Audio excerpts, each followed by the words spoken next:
이 말씀을 가지고 광복 80주년 어떤 역사를 되돌아보면서 기억해야 할 위안부 할머니들의 고통과 품어야 할 눈물이라는 제목으로 말씀을 드리겠습니다. 벌써 11시 42분이 되었어요. 설교를 30분 하게 되면 12시 10분 정도 되는데 그때까지 해도 괜찮겠죠? 기다려 줄 수 있겠죠? 저는 오늘 이 설교가 제 자신에는 굉장히 의미가 있습니다. 제 설교를 듣고 여러분들의 반응은 각자 다를 수도 있을 거예요.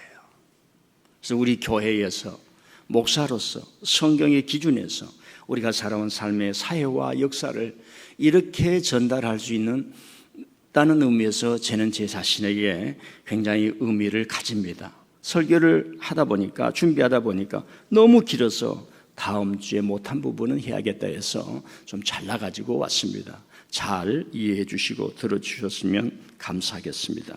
우리는 역사를 잊은 민족은 미래가 없다는 말을 자주 듣기도 하고 자주 말하기도 합니다. 그러면 우리가 이렇게 되물어 볼 수 있습니다. 과연 교회와 성도는 우리가 살아온 비극과 고통의 역사를 어떻게 기억하고 있는가라는 것입니다. 기억한다는 것은 불행과 비극의 역사를 되풀이하지 않기 위해서 어떤 일이 있어도 불의와 악을 용납해서는 안 된다는 걸 배우고 실천하면서 살아가는 행위입니다. 5.18을 경험하면서 민족의 비극이 얼마나 컸으며 서울의 봄이란 영화로 기억을 하면서 그때를 기억하면서 이런 비극과 불행을 만들어내는 자들에게 정권을 넘겨서는 안 된다라고 하는 그걸 배우고 실천했기 때문에 어떤 미치광이가 계엄을 선포할 때 사람들이 가서 그걸 막아선 것 아니겠습니까?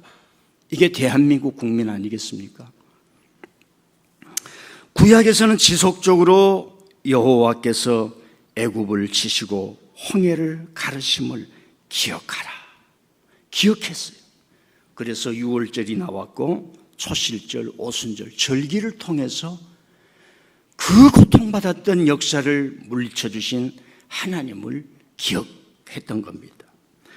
다 우리가 알다시피 예수님은 초대교회는 예수님께서 내 죽음을 다시 올 때까지 기념하라 그랬거든요. 그게 remember, 이 기억하라는 말은 이 예배를 통해서 재현함으로 예수님의 죽음을 기억하는 거예요. 머리로 메모리가 아니라 단어 외우듯이 그런 기억이 아니라 이렇게 예배라고 하는 제의, 행위, 찬양을 통해서 지속적으로 해나가면서 예수님의 죽음, 왜 악이 하나님의 아들 의를 죽일 수 있느냐, 이 모순을 어떻게 극복하고 살아갈 것이냐 하는 걸 기억하게 하셨던 것입니다. 그래서 우리는 과거의 불행의 역사를 기억한다는 것은 너무 큰 고통과 아픔을 수반하지만은 올바른 미래, 아름다운 미래를 위해서는 절대로 필요한 것이다. 비극과 불행과 아픔의 고통을 기억하는 것은 절대로 필요한 것이다. 너무 가난해서 자기 아버지가 병으로 죽은 것을 보시고 내가 공부를 열심히 해서 우리 아버지처럼 죽어간 사람을 치료해 줘야지, 환자 곁에 의사가 있어야지 하는 소명 있는 의사들 많이 있습니다. 그건 고통을 기억했기 때문에 그렇습니다. 그래서 8월 한 주간 제가 잠깐이지만은 우리 민족이, 우리 선열들이 이 땅을 지키기 위해서 고통을 당했던 것들을 상기시켰습니다. 첫 번째 주에는 연번 길림선 땅 굴 속에 들어가 보니까 그 전기불도 없고 횃불도 없는 곳에 대한독립이라는 글자와 세 사람의 이름이 새겨져 있는 것을 제가 보여드렸고요. 그리고 국가보물로 지정된 세 개의 태극기 중에 대니 태극기라고 미국을 흘러갔지만 한국으로 왔던 이 태극기, 저 태극기, 지금 우리가 가지고 있는 이 태극기의 규정은 1942년 김구 선생님이 충칭에 있는 임시정부에서 해방되기 전에 대한민국의 태극기를 제정하는 규칙을 만들자 해서 지금 있는 태극기고, 1940년 전에는 서로가 태극기를 저렇게 해서 상징적으로만 만들었던 겁니다. 둘째 주에는 제가 지난주에는 일제강점기에 베를린 올림픽 마라톤에 참가했던 손기정 선수와 남승용 선수 얘기를 들려주면서 가슴에 비록 일장기를 달고 걸어야 했던 그 아픔 대신 가슴 속에는 조국의 염원을 품으면서 그 울분을 가졌다라고 하는 얘기를 드리면서 저분들이 어떻게 하면 태극기를 달고 한번 뛰어볼까 하다가 이제 한 10여 년 이후에 1947년 해방이 되고 2년 후입니다. 보스턴 마라톤에 정부 대표로 가는 게 아니라 개인 자격으로 가서 손기정 선수는 그때 선생님이죠. 코치로 가고 남성용 선수는 36살에 이 서윤복 선수의 페이스메이커로 가기 위해서 뛰어주다가 12위를 하면서 서윤복 선수가 1등을 함으로 말미암아 그 해방 전국의 혼란한 상황 속에서 2천만 동포가 즐거워했다는 얘기를 드렸고 1950년이 되었어요. 정부가 세워진 지 5년이 지난 1948년에 정부가 세워지니까 2년 이후에 4월 추운 보스턴 마라톤에 우리 한국 선수들이 출발했는데 1, 2, 3위를 했다는 얘기를 제가 여러분에게 들려줬습니다. 여러분이 마라톤이 얼마나 힘듭니까? 가장 배고프고 가장 못 먹고 신체적 조건이 서구에 비해서 하등 뭐 비교할 수가 없는데 1, 2, 3등을 한 거예요. 놀라운 일이죠. 예. 어떨 때는 정신력이 육체의 힘을 넘어설 때도 많이 있는 줄 믿습니다. 그 예수님께서 우리에게 가르쳐준 말씀이 있지 않습니까? 인생을 살아갈 때 두드려라 이게요. 그리고 구하라 이게요. 그리고 찾으라 이게요. 열심히 하나님을 의지하며 앞을 보며 살아가라 이게요. 왜 안 된다고 그러냐 이게요. 왜 조국이 망했다고 안 된다고 하느냐 이게요. 그런데 우리가 역사책을 열어보니까 세상에 우리는 안 된다고 했는데 일제의 땅을 빼앗기고 나라를 빼앗겨도 반드시 독립이 된다. 저 동굴 속 돌베개 쓰고 내 인생 얼마 남아있는지 모르지만 우리 민들에게 어떻게 될지 모르지만 주님을 믿고 하면 된다. 어떤 그런 힘이 있으면 다 되는 줄 믿습니다. 자, 오늘 말씀은 우리가 다 아는 말씀입니다. 예수님을 시험하고자 이 여인을 잡아와서 이 여인이 간음하다 현장에서 잡혔는데 율법의 법에 국가보안법에 돌로 쳐 죽이라 했는데 당신은 어떻게 할 거예요? 이렇게 해서 예수님을 코너에 몰고 예수님으로 하여금 대답을 못하게 하는 말이에요. 왜? 예수님이 돌로 그러면 그 여자를 돌로 쳐 죽이라. 그게 율법이에요. 모세가 전해준 너희들이 자꾸 말하면 모세가 전해줬다고 하는 법인데 요즘 말로 말하면 국가보안법보다 더 센 법입니다. 예. 돌로 쳐 죽여야 돼. 그런데 돌로 쳐 죽이지 말고 용서하라 그러면은 이 사람은 예수님의 율법을 어긴 사람이 되고 그리고 그래 돌로 쳐 죽이라 그러면 뭐예요? 예수님은 살인자가 되는 겁니다. 가장 어려운 사람에게 뭐예요? 방관하는 그런 사람이 되는 겁니다. 여러분 이 복음서예요. 우리가 깊이 보면 예수님이 만났던 특별한 세 여인이 있었다고 마태, 마가, 누가, 요한이 반드시 전해주는 거예요. 우리 민들레 교우들에게 말합니다. 그 20년 동안 저를 만나왔는데 신동채 목사님이 설교할 때 그 중심에 있지 않고 있는 게 뭐예요? 신동채 목사님이 설교를 하는데 그 중심에 있지 않고 전하는 게 뭘까? 아마 우리 안 사람은 아는지 모르겠어요. 이따 끝나고 점심 때 한번 물어보세요. 복음서가 잊지 않고 전해준 세 여인이 있어요. 오늘 나온 여인, 그리고 수가성 여인, 그리고 예수님 돌아갔을 때 향유를 부었던 여인. 두 가지의 특징이 있습니다. 이름이 없어요. 물론 이때에 이름이 없을 수도 있지요. 그러나 이름이 없어요. 이름을 밝히지를 않아요. 두 번째, 모든 사람으로부터 손가락질 받고 소외당하고 배척당했어요. 그런데 복음서가 그 2000년 전에 지금 대한민국 보십시오. 예? 여성가족부도 없애고 우리들은 군대 갔다 왔는데 여성들은 군대도 안 갔다 온다고 이렇게 편을 만드는 세상 아닙니까? 그래서 손가락질하고 서로 사회하고 자기한테 표줄 사람을 만들고 유튜브에 들어가서 그 용어를 가지고 광장에 나와서 TV 토론에 나와서 쓰면서 살아가는 그 음모가 너무나 많이 있는 시대 아니에요? 서로 손가락질하고 혐오하게 만드는 이 시대가 있는데 2000년 전에는 얼마나 더 했겠어요? 그런데 우리가 질문하고 왜 복음서가 이름도 없고 세상이 손가락질하고 버린 여인을 예수님이 품었다고 전해주는가? 이 질문을 할 수 있어야 신앙이 사상이 되는 거예요. 신앙이 내용이 되는 거예요. 주님 믿습니다 하는 그런 신앙에서 내 삶을 살아가는 삶의 신앙으로 바꾸어질 수 있는 것입니다. 왜 복음서는, 왜 성경은 예수님이 이런 여인을 품었다 잊지 않고 전해주는가라고 하는 겁니다. 자, 오늘 말씀으로 다시 들어간 겁니다. 자, 예수님 앞에 와서 그런 겁니다. 이 사람이 가늠하다 잡혔습니다. 이 사람 돌로 쳐 죽여야 돼요. 어떻게 하면 지금 돌로 쳐 죽이랍니까? 아니면은 당신은 어떻게 하려고 합니까? 쳐 죽이면 살인자가 되고. 그래서 예수님이 딜레마에 빠집니다. 그래서 예수님은요, 우리가 알아야 돼요. 예수님은 어떤 입장이냐면은 이 사람들이 자기에게 질문하고 코너에 몰려도 그 사람들이 답을 할 필요가 없는 위치에 있는 사람들이에요. 그들이 하는 수가 뻔히 보이는 겁니다. 뻔히 보이는 거예요. 예수님이 어떤 사람인데 그 사람들에게 하는 그 질문에 답을 해야 될 필요가 있습니까? 그런데 깨우쳐줘야 돼요.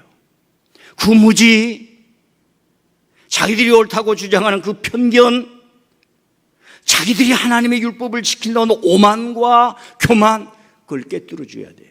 그래서 말씀하는 겁니다. 죄 없는 자가 돌을 치라.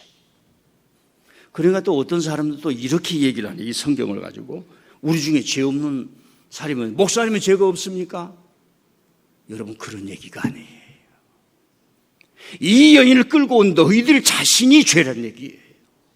이해가 됩니까? 좀 세상이 열려지는가요? 나를 시험에 만나서 죽일 죄목을 찾기 위해서 이 여인을 희생양으로 끌고 온 너희들이 죄가 있다니. 그리고 항상 얘기했죠. 이 여인이 간음을 했는지 안 했는지 어떻게 알 수가 있어요? 그들의 나쁜 입에서 나오는, 오늘 우리 현실에도 보세요. 죄가 없는데 검사란 놈들이 자꾸 죄를 붙여가지고 오늘날 신문을 보니까 뭐 형을 어떻게 받았네 어떻게 받았네 그런 거 우리가 눈으로 보지 않습니까? 과거 시대는 더 했습니다. 그러니까 그들을 보호해 줄 사람이 필요해요. 보호해 주려면 자기가 정당해야 돼요. 깨끗해야 된단 말입니다. 예수님의 말씀이 내가 너희들의 말을 들을 필요가 어디가 있니? 죄 없는 자가 먼저 돌. 이 여인을 끌고 온 너희들이 나쁜 놈들이야. 너희들이 죄가 있단 말이에요. 그런 태도로 하나님 앞에 오는 것 자체가 죄라. 아무도 설 수 없는 거예요. 아무도 그 자리에서 예수님을 대항할 수 없는 거예요. 여인아, 너를 정죄한 자가 아무도 없지 않느냐. 가라. 나도 죄가 없느니라. 다시 묻습니다. 왜 성경은 이름 없는 이 여인을 예수님께서 사랑하고 품었다고 전해줄까요? 광복 80주년을 맞으면서 나라를 빼앗기면서 당했던 고통의 역사를 하나하나 좀 찾으면서 예수님께서 고통의 역사의 고통 속에서 빠진 이 여인을 기억했던 것처럼, 복음서가 우리에게 기억해 준 것처럼 그런 것들을 한번 찾아가 보고자 합니다. 지난주에 제가 좀 울컥하면서 눈물이 났어요. 해외에서 독립운동을 하다 잊혀진 지 80년이 지나서, 해방 후 80년이지만은 죽으신 지는 뭐 더 오래될 수도 있고 뭐 어떻게 될 수 있는데, 시신이 우리로 봉환이 됐다는 뉴스를 우리가 들었습니다. 저분들이 유언이 뭐냐? 언젠가 조국이 독립이 되면 내 시신을 조국에 묻어다오. 그렇게 죽었다는 것 아니겠습니까? 내 시신을 조국에 묻어다오. 그래서 후손들이 저걸 시신을 가지고 오는 것 아닙니까?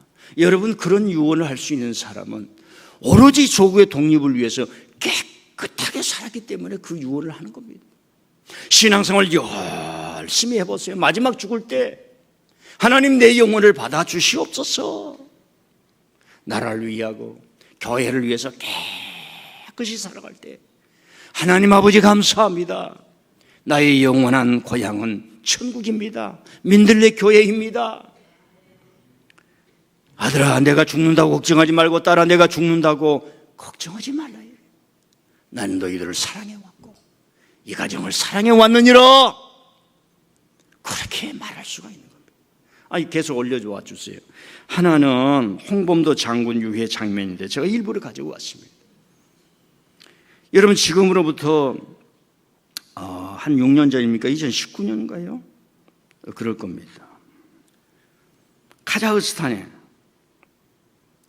묻어있는 저 홍범도 장군 유해를 대한민국에 가져오려고 노태우 정부 때부터 노력을 했습니다. 그런데 가져오지를 못했어요. 그 정부의 허락이 없습니다. 왜? 그 정부는 카자흐스탄은 남한과 북한의 동시 수교자입니다. 북한도 홍범도 장군의 유해를 가져가고 싶은 거예요. 남한도 가져가고 싶은 거예요. 개인적으로는 자기의 고향이지만은 큰 생각을 하지만 대한민국이 나의 조국이다. 여러분들도 고향이 어디가 있겠죠? 경기도, 양평 이런 데도 있겠죠. 갈매동. 그러나 더 크게 생각하면 대한민국이 내 고향이다. 그러니까 북한도 가져오라고 그러니까 가져가고 유해를 봉헌하고 싶은데 그런 일이 있고 안 되는 겁니다. 그때 외교부에서 일을 하는 거예요. 강경화 장관 외교 때지요. 그러니까 외교부가 무슨 일을 해야겠어요. 그리고 문재인 대통령이 카자흐스탄에 가서 저 유해를 가져올 수 없는 이유가 거기에 카자흐스탄은 고려인들이 저분이 정신적 주지우예요.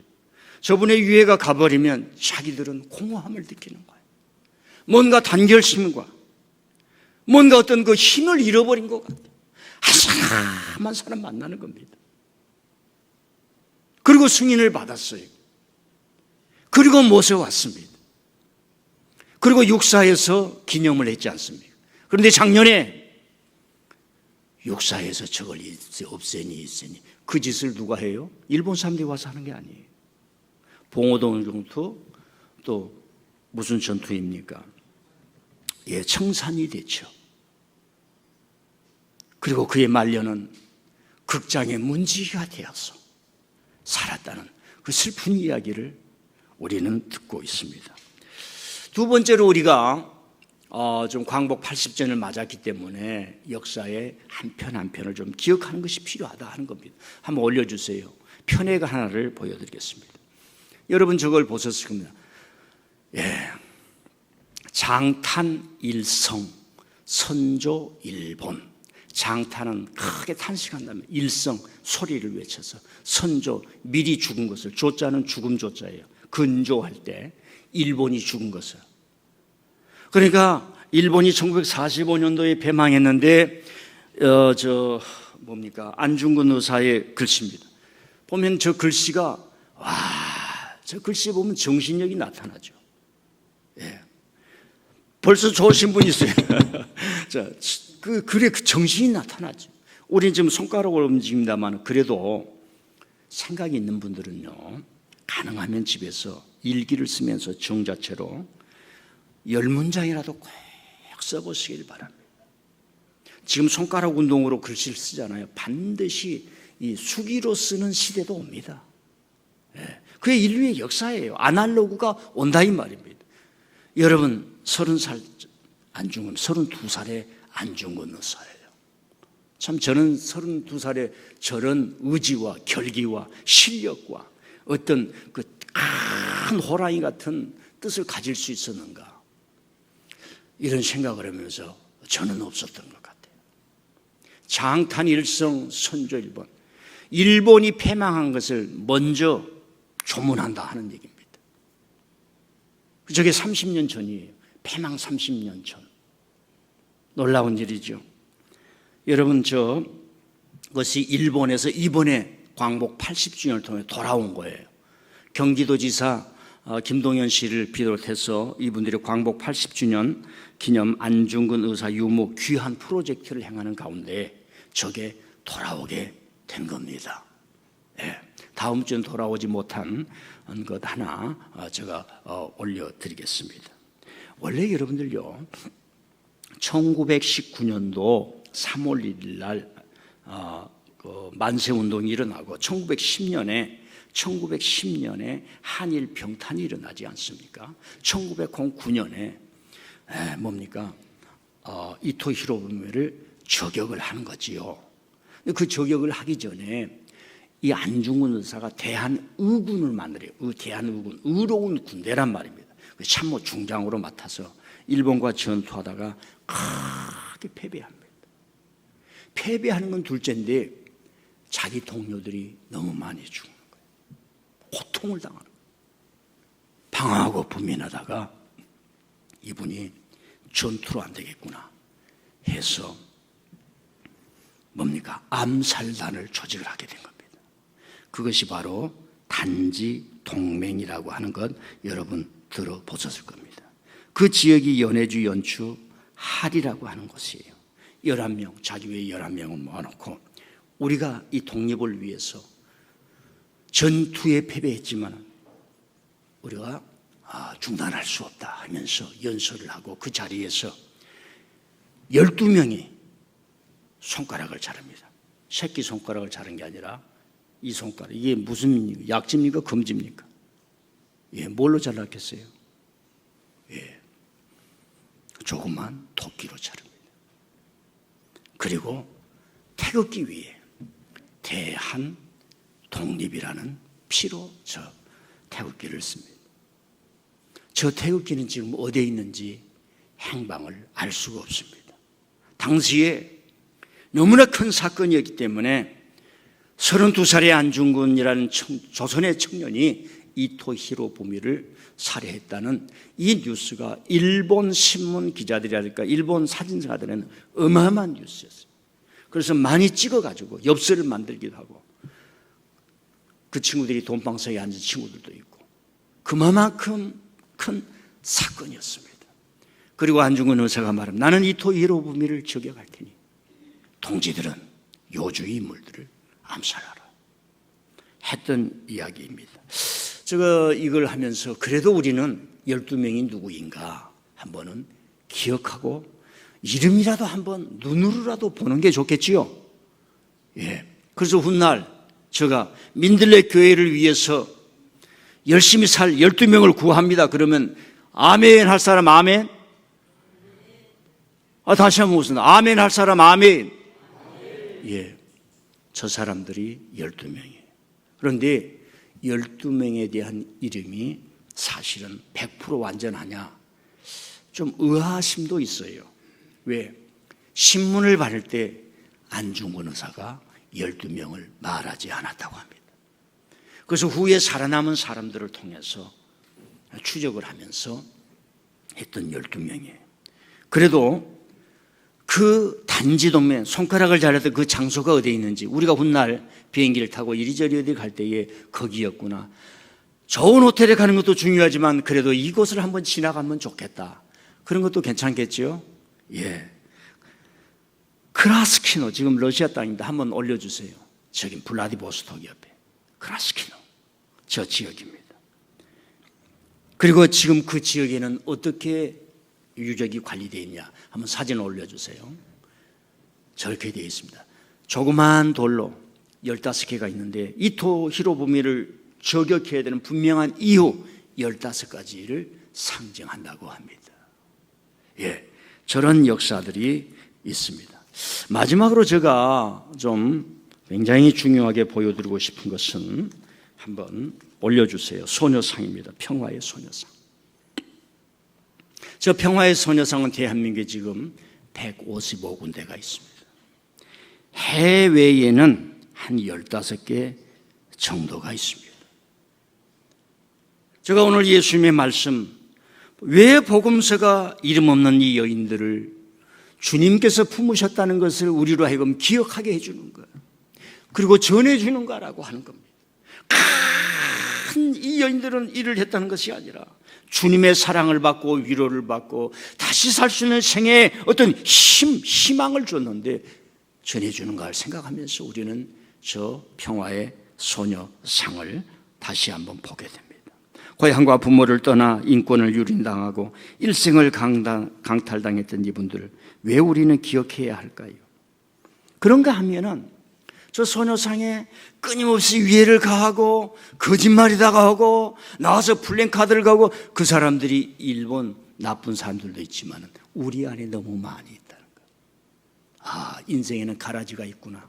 짐승만도 못한 인군이 있구나. 성경에서 말하는 사람은 깨닫지 못하면 존귀해요. 존귀 하나 깨닫지 못하면 짐승만도 못하다.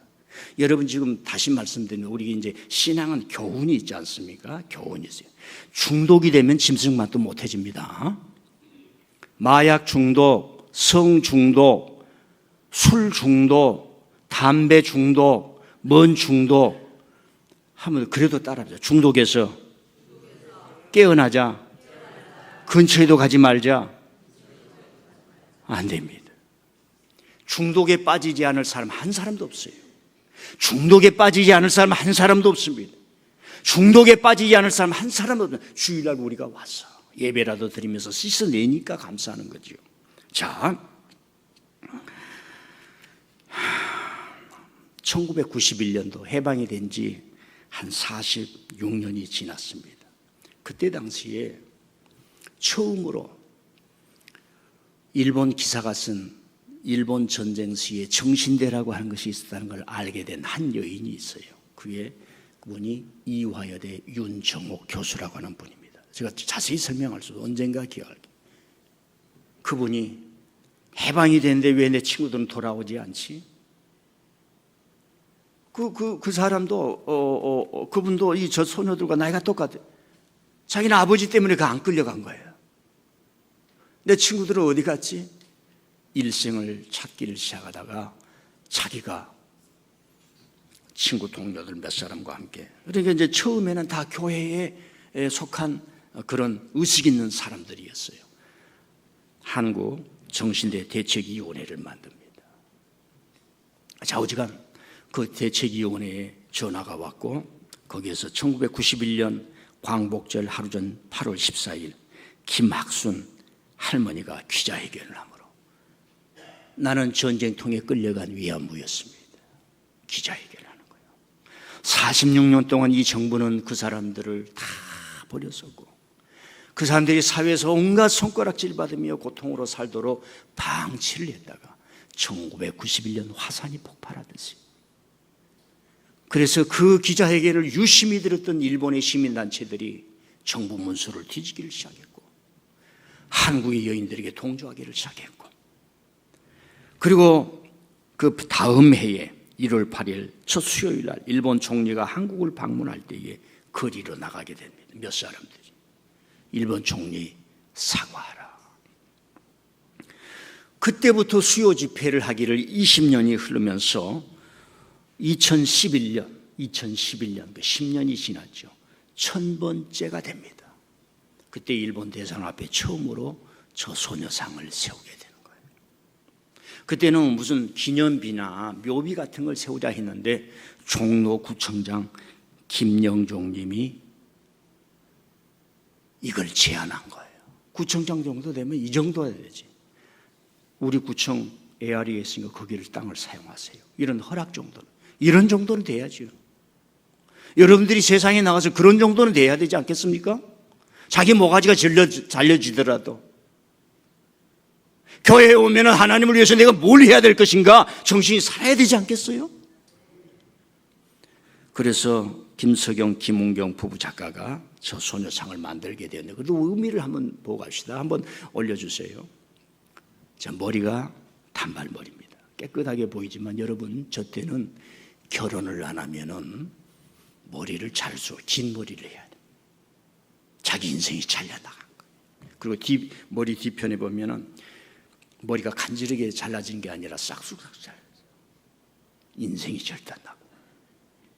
두 번째는 새를 얻기 위해서 끝났습니다.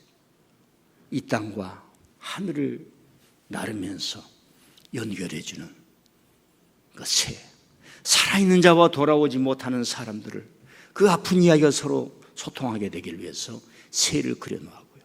조금 좀 멉니다만 저 손을 원래는 가지런하게 이쁘게 여성처럼 하려고 했대요. 근데 가서 보면 주먹을 꼭 쥐고 있습니다.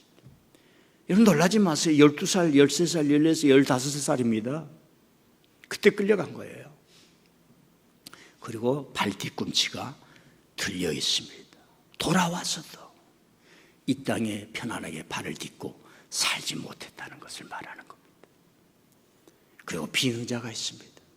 몇 가지 의미가 있습니다. 돌아오지 못한 사람이 이곳에 앉아야 되는데, 해외에서 죽어갔던 우리 소녀들, 할머니들 여기 와서 앉아야 돼. 그리고 지나가던 우리들이 나 그대 옆에 있어 줄게요, 위로하는 사람이 될게요, 거기에 앉으면서 친구가 되어주는 그런 상징성을 가진 겁니다. 일본은 늘 한국 정부에 세우지 말라, 이전하라고 요구를 했습니다. 일본의 스즈키 노부유키라는 사람이 말뚝테를 냈고요, 미국에 있는 소녀상에도 그런 일을 자행했고요, 그리고 유튜브에 올리고요, 그리고 검은 봉지를 뒤집어 씌우고요, 한국에 정신 나간 사람들이 그 앞에다 플랜카드를 걸어놓고 뭐 소녀상은 거짓말이다, 위안부는 거짓말이다, 이렇게 말하는 사람이 있고요. 2016년 11년 전입니다.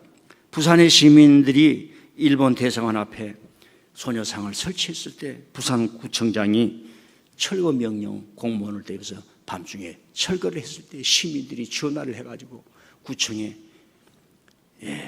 일을 못할 만큼 마비가 되니까 구청장이 두 손 들고 다시 설치했던 그런 수많은 이야기가 있습니다. 제가 여기에서 하나의 이야기를 해드릴게요. 10년 전입니다. 10년 전.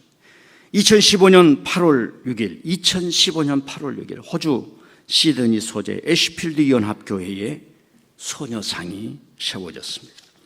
호주에 살던 일본인들이 인종차별이다, 감정을 상해하는 역사적 상징물이다라며 반발하고 호주 인권위까지 진정을 하자 소녀상을 세우기 위해 노력을 했던 애쉬필드 연합교회 크루스 담임 목사님이 있습니다. 그분이 이런 얘기를 했습니다. 내가 살면서 가장 잘했던 일이 평화의 소녀상을 세운 일입니다. 교회의 반대도 많았습니다. 그러나 고통당한 여성들을 위해 옳은 일을 한다는 확신이 있었습니다. 시드니에 온 많은 사람들이 소녀상을 보고 울기도 합니다. 저는 한국인으로서 말하면 시드니에 가면 무슨 이상한 큰 음악당이 있습니다. 그 기념비적인 겁니다. 그런 걸 보는 것도 중요하지만 애쉬필드 이 교회에 찾아갔어. 도대체 당신의 민족이 아닌 이 소녀들의 고통을 당신들이 기억한다는 것은 글로벌 시민, 내 나라 밖에 한 사람들이 고통, 권력에 의해서, 국가에 의해서 강제적으로 한 생이 말살되는 것을 우리가 기억한다는 것은 글로벌 시민으로서 해야 될 일이라는 큰 뜻을 우리가 품고고 그들에게 박수를 보낼 수가 있는 것입니다. 호주의 이 목사님은 우리 한인들을 중심으로 소녀상 건립추진위원회에 교회 땅을 내주게 되었던 겁니다. 지금도 일본 대사관 앞에서 수요 시위를 계속하고 있습니다.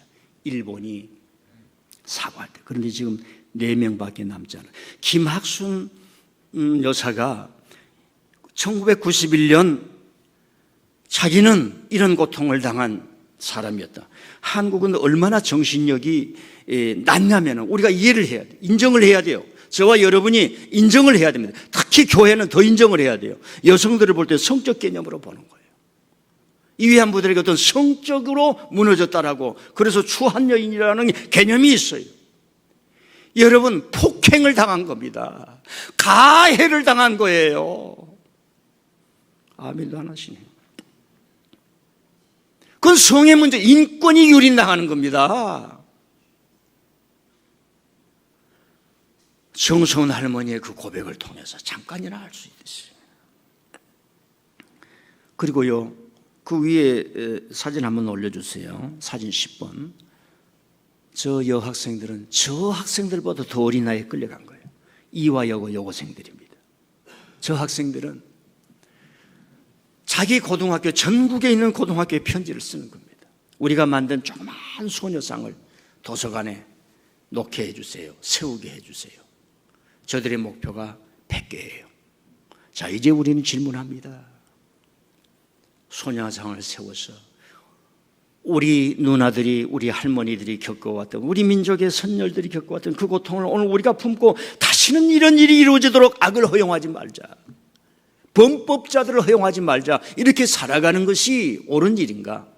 저런 것은 필요 없어. 여자들이 당한 일이야, 옛날에 당한 일이야, 그런 일은 없어서 그렇게 하는 것이 옳은 일인가? 우리는 성경에 묻습니다. 성경을 해석하는 그대들이요, 나는 묻습니다. 오늘 이 성경에 나와 있는 이름 없는 여인들을 기억하고 우리에게 전해주고 예수님이 이들을 찾아가고 예수님의 목숨이 경각심에 달려 있을 때에 이 여인을 취했을 때 예수님을 당장 잡아 죽일 수 있는 시험에들 올무였는데도 예수님이 이들을 품었고 사랑했고 그들에게 자유를 주고 살 힘을 주었던 것이 옳은 것이냐? 오늘 우리는 우리에게 묻습니다. 그럼으로써 우리에게 소수지만은 할머니들을 기억하고 소녀들을 기억하는 많은 영화로 기억했습니다. 이제 저거 말고도 많이 있어요. 한 10여 년 전에 귀향이라는 영화가 나왔을 때 우리가 중곡동에서 교회를 했을 때에 우리 다 같이 보면 좋겠습니다 해서 가서 보았던 거 기억이 있는지 모릅니다. 귀향이라고 하는 것은 끌려갔으나 돌아오지 못한 우리 소녀들 할머니들이 죽어서라도 돌아온다는 얘기예요. 이런 비극을 우리가 안고 있습니다. 하나님의 백성은 애굽에서 처절하게 400년 동안 노예살이를 하면서 하나님이 우리를 거룩하게 해주셨다는 것을 가슴에 품고 새 시대를 살게 했습니다. 이제 마지막으로 하나 보여드릴 것은 이 아시아 지역에 위안소가 설치된 사진을 한번, 별 같은 사진. 저게 아시아 지역 보이지요? 일본 보입니까? 한국 보입니까? 중국 보입니까? 밑에 자카르타 아까 나왔던 그 뭡니까? 인도네시아, 보르네오 이런 게 쭉 밑에 보이지요? 저것은 김학순 할머니의 그 기자회견을 들었던 일본의 우리 권력이 나쁜 정부가 그 일제 강점기에 그런 그 사람들이 전쟁을 일으키면서 남의 나라를 저렇게 짓밟았구나 하는 의식 있는 소수들이 나서 정부 문서를 뒤져가지고 자기들이 저렇게 점으로 표시한 겁니다. 아마 다 기억을 못하겠죠. 사랑하는 성도 여러분, 하나님은 우리가 살아온 여러분이 고통의 길을 겪어왔던 그걸 기억하게 하십니다. 가난해서 성공해서 가난한 사람들을 향해서 너희들은 개돼지야 이렇게 살지 말라고 하는 겁니다. 어려운 사람들을 찾아가서 나도 가난했어요. 그러나 이렇게 된 것은 하나님의 뜻으로 당신들을 도우라고 하는 뜻이 있지 않겠습니까? 이게 신앙인 줄 믿습니다.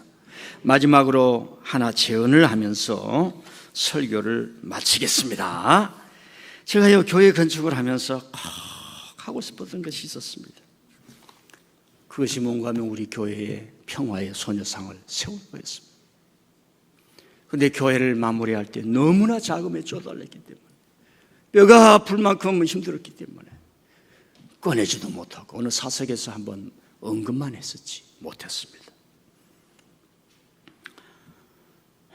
그래서 제가 오늘 설교를 하면서 우리 교우들에게 제안을 한번 드립니다. 올해 안에 우리 교회 전면에 평화의 소녀상을 설치하면 어떨까요? 우리 교단도 못합니다. 왜요? 알지요. 핑계대고 사람의 의견이 다르다고. 미루고 미루면 방관자가 되지 않겠습니까? 남의 나라 목사님도 세우는데 당사자인 우리들이 세운다면 우리들이 후손으로서 도리가 아닐까. 여러분들 모두 한 사람 한 사람이 지원하고 후원하여 역사를 기억하고 바르게 세워가는 일을 한다면 뉴라이트들을 통해서 이 땅을 짓밟고 독립군들을 훼손하고 홍범도를 훼손하고 그 다음에 친일을 미화하고 이명박 대통령 때 고등학교, 중학교 모든 역사 교과서가 다 나쁘다고 바꾸려고 하다가 실패했습니다. 역사학자들이 쓴 깨끗한 역사 교과서를 무시하고 국가가 만들어야 된다. 박근혜 대통령이 자기 아버지를 미화하고 친일을 미화하고 독립군을 훼손하는 그 국정교과서를 만들다가 국민에게 부딪혀서 실패했습니다. 그런데 윤통 때 뉴라이트들이 온 정부의 요직에 서서 있는 현실입니다.